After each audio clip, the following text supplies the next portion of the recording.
कहते एक दिन मैं जंगल में शिकार करने गया, कुछ जानवर कम नजर आए। सुबह से लेकर मैं घूमने लगा, असर का वक्त हो गया, कोई शिकार न मिला। अब मेरे दिल के अंदर ये डर था कि अगर मगरिब मुझे यहीं हो गई तो मुझे कोई दरिंदा, कोई जानवर परेशान करेगा। इसी परेशानी के आलम में मैं दाएं बाएं देख रहा था कि हरनी का एक बच्चा मुझे नजर आया। मैंने झट से वो हरनी का बच्चा ही उठा लिया कि आज यही शिकार करूंगा। कहते हैं मैंने उसे घोड़े के आगे रखा, अपने आगे गर्दन की जानिब, और मैंने घोड़े की लगामें इस तेजी से घुमाई कि सर पट घोड़ा दौड़ाया ताकि मगरिब से कबल मैं शहर में पहुंच जाऊं, ये जंगल का इलाका गुजर जाए। कहते हैं मैं बड़ी गर्मी थी, बड़ी प्यास लगी, पर पानी ना पिया ना घोड़े को पिलाया। सर पर दौड़ाया इस डर से कि कहीं ऐसा ना हो कि मैं जंगल में मुझे शाम हो जाए। कहते हैं जब मैं शहर से बाहर पहुंच गया तो मगरिब का वक्त भी शुरू हो गया। कहते हैं अभी मैं पहुंचा ही था, मैंने वहाँ घोड़े को रोका, खुद भी पानी पिया, जानवर को भी पिलाया। कहते हैं जरा मैंने आंख उठा के देखा तो जिस हरनी का मैं बच्चा लाया था वो भी दौड़ती हुई मेरे पीछे आ गई। कहते वो पीछे मेरे खड़ी है, पता नहीं कहाँ से बेचारी दौड़ी। मेरा तो घोड़ा था और मैंने तो सांस भी नहीं लिया। 1.5 घंटा 2 घंटे मैं भगाता लाया इस जल्दी में के बाहर आना है। कहते पलट के देखा तो उसकी सांस फूली हुई हरनी और ललचाई नजरों से मुझे देख रही है। दिल के एक कोने से आवाज आई कि आज तो 2 शिकार हो गए। बच्चा तो पकड़ा ही, इसकी माँ को भी काबू करता हूँ ताकि डबल शिकार हाथ आएगा। कहते हैं फिर अंदर से मेरा दर्द बोला, अंदर से मेरा रहम बोला,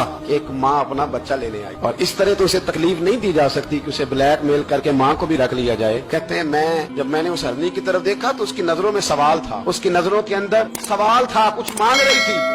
कहते मैंने उस बच्चे की पुश्त पर हाथ फेरा, फिर मैंने बच्चा छोड़ दिया। कहते उसने पहले बच्चे को बाजुओं में लिया, फिर अपनी जुबान से अपना बच्चा चाटने लगी। कहते हैं फिर वो जब जंगल की तरफ जाने लगी तो एक दफा उसने मेरी तरफ देखा, दूसरी दफा उसने आसमान की तरफ देखा। जिंदगी में मुझे इतना सुकून कभी नहीं आया था जितना आज आया।